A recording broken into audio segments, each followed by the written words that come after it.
Hello, everybody, and we are back with, as I promised, more adventures and more awesome presenters. And speaking of awesome presenters, here at the Agile Testing Days Conference 2024, reporting from Potsdam, Germany, I almost forgot the little elements. I have with you the keynote speaker for today. Today we have our amiga Portia. Portia, how are you? Oh, I'm delighted to be an Amiga, Leandro. I'm Oh, doing very well, thank you. yeah, thank you very much, and also for accepting to come uh, with kind of like I gotta be punctual this time because she has a cab to get to the airport, right? Yeah, absolutely. Fly Yeah, yeah, home to England. yeah. Oh wow. Okay, Yeah. yeah. We don't want her to. I don't want to owe another flight to her. And no, no, no. That's correct. But Portia, before we get into the topic for the day, would you mind sharing with the audience who are you? What do you do?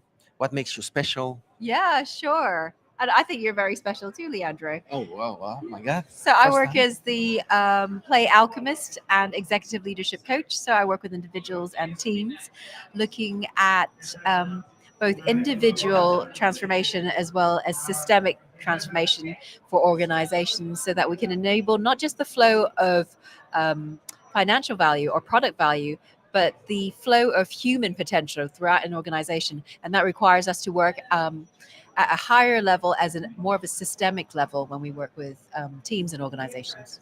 Wow. And I'm curious how this transition happened or that you got into, because it's not, I'll call it peculiar. I hope it's not, it doesn't sound, but this is a peculiar like skill and area Yeah, to it's develop on, right? definitely very unusual, and I'm the only one I know, I guess, Yeah, as a yeah. As play far as I know as alchemist. well, yeah, you have Yeah. the title. So I started my working career as a Java developer. Uh huh. And then I became very interested in improving the lives of developers, including my own. So I was interested in project management. So then I did some training in project management. And I thought, oh, okay, there's some science and thought behind project management. I get that now. And it enabled me to interact in a much more meaningful way and respectful way with my colleagues who were project managers. And then after I did that, I thought, I would want to work with more individuals and teams. And at about that time, I started submitting to conferences. And so I then developed my skills and trained on the job as an agile coach. So I did that for a good 20 plus years. And I still do that this day. As I worked as an agile coach, I worked with a lot of organizational change catalysts and team leads and people who really wanted to improve things for the better. And I observed, because I did this through games and simulations, and hung out with very, very cool mainland European friends who invented games like the XP game, like the business value game, like the bottleneck game. Um, what that showed me was that play was really, really vital in creating a heart and mind shift almost effortlessly. And that's really what got me started in my curiosity in that. And then I trained as a coach in my early 40s. Um, Again, because I realized that in organizations, although we have agile coaching and different people helping on the ground level, very often with the senior managers, they weren't getting the support they needed. So that's what I was doing as a coach. And then I felt that it was fine to charge people for 45 minutes, 90 minutes of exquisite listening through coaching, in the hope that they get some epiphany. But for me, it wasn't enough. Wasn't easily reproducible and always efficient and effective. And I think coming from an agile background, I quite like the opportunity to optimize something and reduce waste, especially in realizing human potential. So then I colored beyond the lines and I started studying something called constellations and looking at a more systemic way of working. Constellations. Yeah, Would you mind expanding? sure. So the way I like to think about it is, if we think about systems thinking, shall I explain that? Would that be useful to the Yes, listeners? please. Yeah. So for me, systems thinking is like noticing there's a flood in your garage one morning when you come in. So the first thing you might do is go get a mop to clean it up. But as you do this, you realize, the water's still coming. So then you look for the leak. So you kind of follow the path in your garage to maybe a hole in the wall. I'm making this up. So then you might kind of think, okay, well, I can't do anything with the hole in the wall. something's happening. So then you might trace back the pipes because you know where the pipes are in your house. And it turned out that a tap had been left on. And so the pipe was leaking, Mm-hmm. right? So then you would go to the tap and you would turn it off. And then you can do the cleanup afterwards. So with systems thinking, it's really tracing things back to this notion of a single root cause, if such a thing exists. I mean, yeah, that's part of the limitation. The idea that there are just core root causes. I found there are more than one. Uh, To look at that because of complexity and everything. So that's systems thinking. And one way to think about it is that systems thinking is the Wizard of Oz. uh-huh. Are you familiar with that fairy tale, the Yeah, yeah, Yellow yeah. Brick The Road? Wizard Yeah. of Oz So behind the curtain and all that. Yeah, yeah, exactly. yeah. So systems thinking for me is a bit like the Wizard of Oz behind the curtain, and systemic constellations is the ground that the wizard is standing on and the air that he breathes.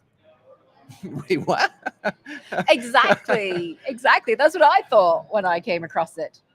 And I did not Okay. invent this. Yeah. So it's if I give my interpretation, it's like the system that supports like the wizard behind, like behind the scenes. Yeah. It's what we call in constellations the field or the knowing Mm. field. It's the idea that we're surrounded by information.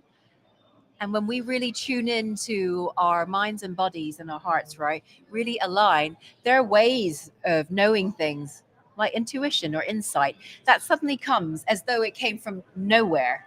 You know, Mm. how do to buy an extra cinema ticket? You have no idea, but something in you tells you just get an extra ticket. This is a good deal. And then it turns out that one of your best friends that you've not seen for years is flying in that day, and they're seeing you, and it's also their favorite band. Right? Like There's just following that intuition that you kind of like yeah, absolutely. develop it, right? Yes, yeah, yeah. And I can share a little bit about the origins of it as well if you're Yeah, because I'm very interested. curious. How did you walk into it, and this constellation thing is gonna help me? And yeah, what it.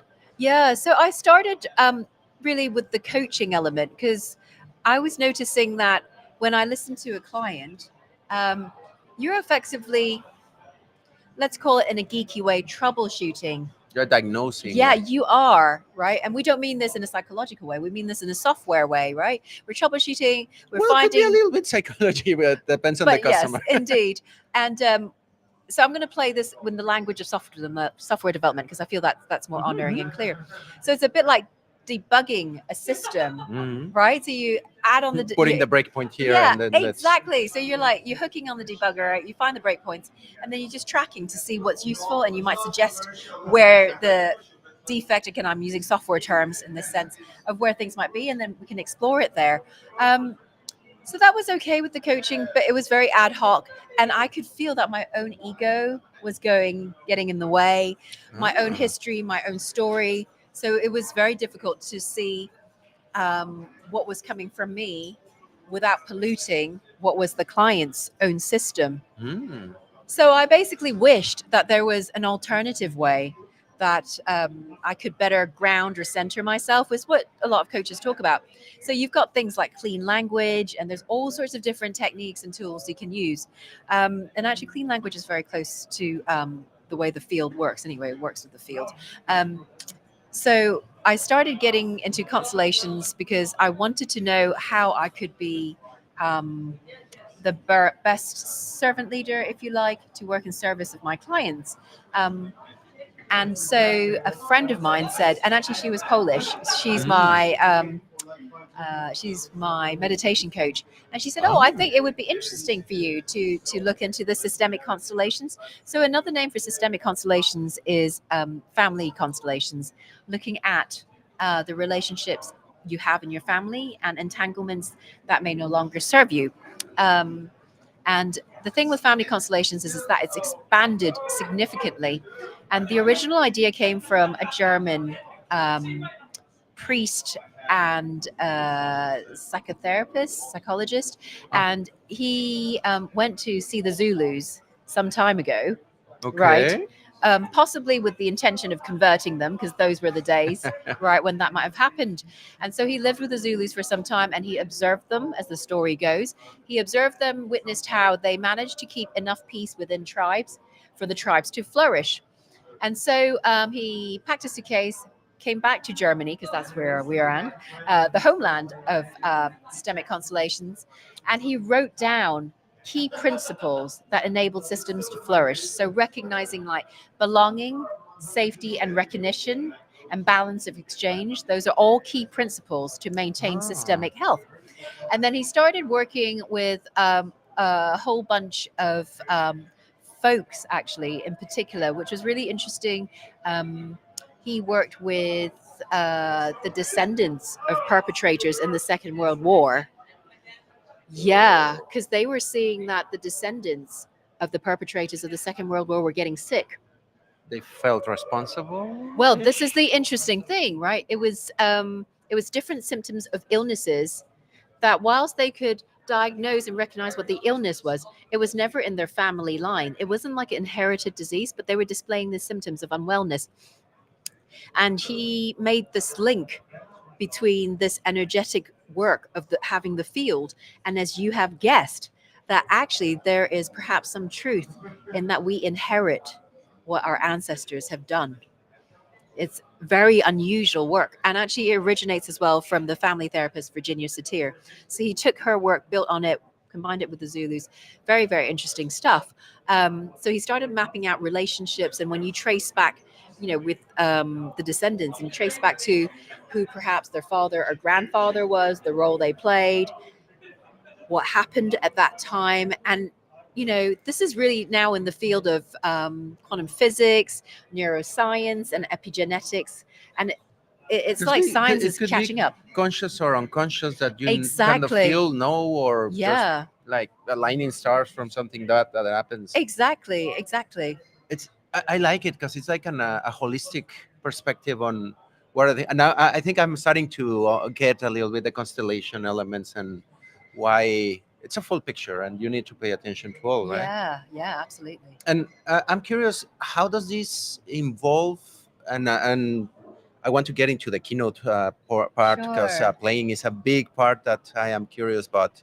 How does this align the constellation part with the work that you do with your customers and with the people that you help? Yeah. So the thing I do is really my journey began with play. I was interested in play science because as a mother of my newborn child, when she was 4 days old, I realized that I didn't want to play with her, which was the strangest and most horrible, frightening thing a mother can experience.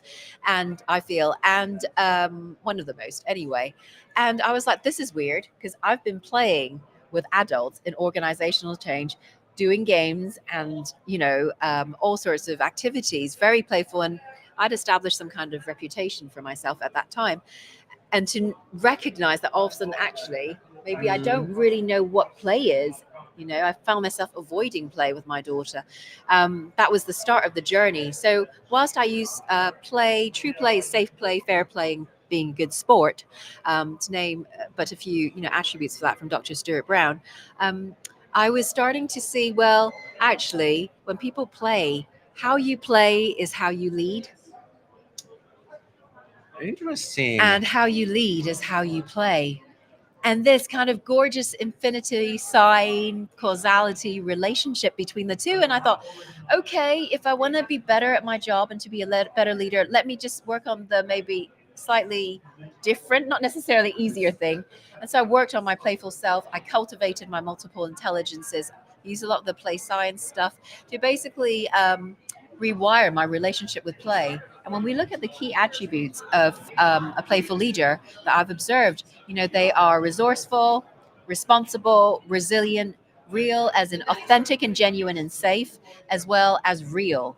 As real and resilient. Uh-huh. Yeah. So I'm Lots just of saying, hours. yeah, they're 5 R's. And it's just been really interesting to then name those as I observed playful leaders around me, because no one would really typically associate those rather large words and terms and concepts with play. That's a very interesting perspective because from leaders, and I am gonna draw a personal experience. Please. I like board games, and Risk is one of the ones that I enjoy the most. And you can totally see the personality of your friends and how they execute the moves and what they do, Yeah. or even what I like with Risk is that you do like diplomacy and alliances, and when they react, the ones that do not respect, you know your friends, and you can Yeah. get to really know people through games and through play. Yeah, I remember there's this great German game. It's called Bonanza, and it's all Uh-huh. about growing beans. And I was playing it with a new group of friends. And after the game, I noticed that my level of trust with them changed because I realized that for them and for me that we had different values in terms of what was the meaning of a golden coin Yeah. and what was the meaning of alliance. You get Yeah, to really know deeply how everyone absolutely. Yeah. is gonna react and some of the values and principles. I like that perspective, and I'm guessing that's what you permeated or plasmated. That's that a word in English? Or you put in your keynote today. Yeah, And yeah. So very much so, kind of looking at how we enable change. So I came up with, I started writing down what I saw, and I have this model. It's called Model Z, Z for zombie. So it's oh, about this perception, and people would tell me, people can't change. People don't want to change. People need to change, but not me. And then as a result, there'd be coercion, forcing people to change. And then there'd be resistance.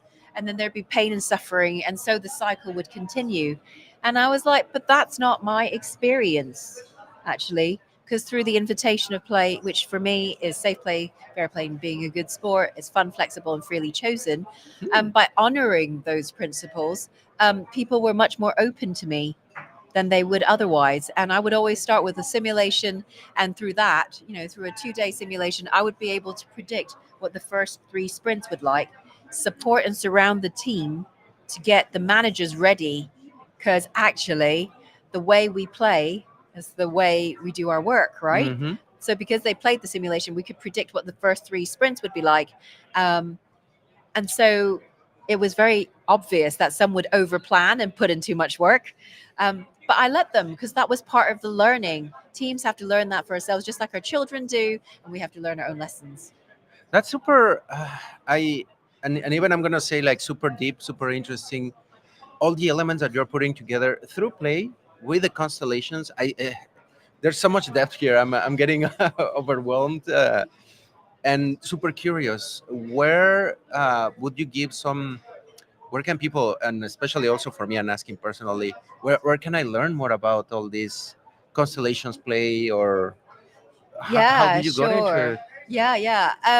So what I'm just going to say as well, one of the key things I do is I work with senior leaders and Hmm. organizations and their teams to, in yoga, you can do something called a body scan. Hmm. And basically, you get kind of talk through a visualization technique to find out where your aches and pains are and just to check in on yourself. So, through this play alchemy work I can do that with organizations and their teams. And by doing that, we can really honor the organization and find out what the organization needs, not just the people in it. Mm. How does the organization see its future? Where is the leadership in terms of that? So the way to find me is on the schoolofplay.org, when Ah. we're dedicated to promoting happier adulthood through lifelong play and just reconnecting you and your organization with your greatest superpower. I run different courses, both in person and online. And what I'm really excited by at the moment is I'm launching an online women's leadership circle, which Ah, starts, super important as yeah, well. 26th of November. That will continue. That's across different time zones, so as many women leaders can join. Because I noticed that there's this space between home and work where women are kind of like shuttling to and fro, but we pick up a lot of stuff that cannot be easily resolved or put down, and there's Hmm. not a very safe space out naturally for women to gather, and this is what I hope to offer and create. That's really cool. And please, everyone, if you are interested, check the link. I'm gonna try to add it on the description to learn a little bit more, get more depth on all these activities. Especially, can they subscribe and they can get Yeah, more they can information? subscribe to the newsletter. The other thing a lot of this work comes from a leadership program and this concept called playful leadership. I run that program at a place called Astridge House in Mhm. Berkhamsted in England. So it's about a 30-minute train ride from London, and it's hosted in this house, which is the inspiration for, you might have heard it, Hogwarts. Oh, Yeah, and it's a really magical experience because it's a gorgeous site, but it's really where we reconnect with our true sense of self and play, and then all the leadership and creativity all comes through. that sounds incredible. I It makes me kind of wish to be in London and be able to. Well, maybe one Yeah, day I'll show up maybe. there. I'll now I'm putting a pin on it, but yeah. Thank you so much for all this information, and I'm mind blown. I can hardly wait to kind of start digging and learning because it sounds like it's a set of tools that not everybody's aware of and not Yeah, everybody has, and yeah. you are very well teaching it, and I just can congratulate you. It's Oh, thank an you, Leandro. awesome experience also to hear all that you're doing, and Yeah, I also look forward to. I mean, yeah. it's great. I would say these are great tools to add to experienced professionals as well in Yeah. terms of how to take your game to another level. So thank you so much, and I love your work too, Leandro. No, no, thank you, thank you. It's I just do what I can, but it's great that I'm learning that putting more elements around, and there was a name, hula palooza effect. It sounds a little. Oh right. Oh Are yeah. you familiar? I think so. Very sweet. Yeah, that you also put like a multiple analysis, but I Mm. don't know. I can geek out a lot on that, but I gotta be mindful with the taxi that we mentioned at the beginning. Portia, where can people find you? You already gave some Yeah, links. so it's the schoolofplay.org. Feel free to get in touch or on LinkedIn. It's always a delight to meet people. And the more sincere adults and change makers you're looking for, play is where you'll find them. Yeah, don't be afraid of growing out of play. That's super important. Always keep Yeah, it. And Portia, thank you very much for coming and sharing a little bit of what you're yeah. doing. And thank you as well. Thanks, everyone. Feel Spaß. Have Viel much Spaß. fun. Dankeschön. And well, this is not over yet. We're still on Agile Testing Days 2024 from Potsdam, Germany. We'll stay tuned because there are many more presenters, many more adventures today and tomorrow that we're going to be coming up with. So stay tuned, and we'll be back in a moment. Thank you, Portia. Adios. Bye. See you. Auf Wiedersehen. And out.